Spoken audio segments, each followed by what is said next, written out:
ہم محبت کرنے والے بھی بڑے عجیب ہوتے ہیں۔ ایک بندہ ہم نے چن رکھا ہوتا ہے جس کے بغیر جی نہیں سکتے اور اس کے بغیر جی بھی جاتے ہیں۔ میرے لیے دنیا میں کوئی بھی دوسرا شخص تم جیسا نہیں ہو سکتا۔ جہاں تم ہو وہاں ہمیشہ تم ہی رہو گے۔ میں تمہارے بغیر ہنس تو سکتا ہوں مگر خوش نہیں رہ سکتا۔ میرے لیے خوشی صرف اور صرف تم ہو۔ مطلب کی دنیا ہے جناب، لوگ جنازہ بھی اپنے ثواب کے لیے پڑھتے ہیں۔ ایسی زندگی جینے کا کیا فائدہ کہ مرنے کے بعد کوئی آپ کی مغفرت کی بھی دعا نہ کر سکے۔ رشتوں کو قائم رکھنا اتنا آسان نہیں، انہیں بھی محبت کا احساس دلانا پڑتا ہے۔ اظہار و اپنائیت کی خوشبو سے مہکانا بھی پڑتا ہے۔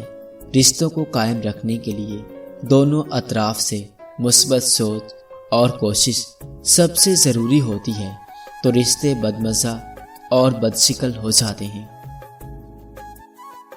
انتظار کی بھی نوعیت ہوتی ہے، کیفیات ہوتی ہیں۔ کئی انتظار تو برسوں کیے جاتے ہیں، خوش دلی سے، محبت سے، مان سے، اور کچھ انتظار وقت کا فاصلہ نہیں چاہتے بلکہ فیصلہ چاہتے ہیں۔ صرف وہ چیز آپ کی اپنی رہتی ہے جو آپ تک محدود ہو، آپ کے اندر نشو نما پاتی رہے، خواہ وہ خیال ہو، محبت ہو، احساس ہو، خود ساختہ مرہم ہو، زغم۔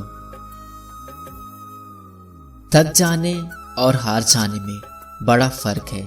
تھک جانے والا دوبارہ اٹھ کھڑا ہوتا ہے جبکہ ہار جانے والا ایسا نہیں کر پاتا۔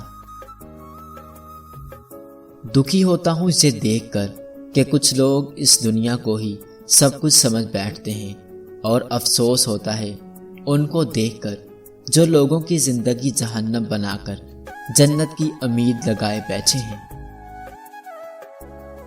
لوگ کچھ تو کہیں گے ورنہ زندہ کیسے رہیں گے۔ جو عورت غیر مردوں سے جنسی تعلق رکھتی ہے اس میں دو نشانیاں ضرور ہوں گی۔ وہ ہر مرد کی طرف ہوس سے دیکھے گی، اس کے منہ میں ہمیشہ ہم بستری وغیرہ کی باتیں سنو گے۔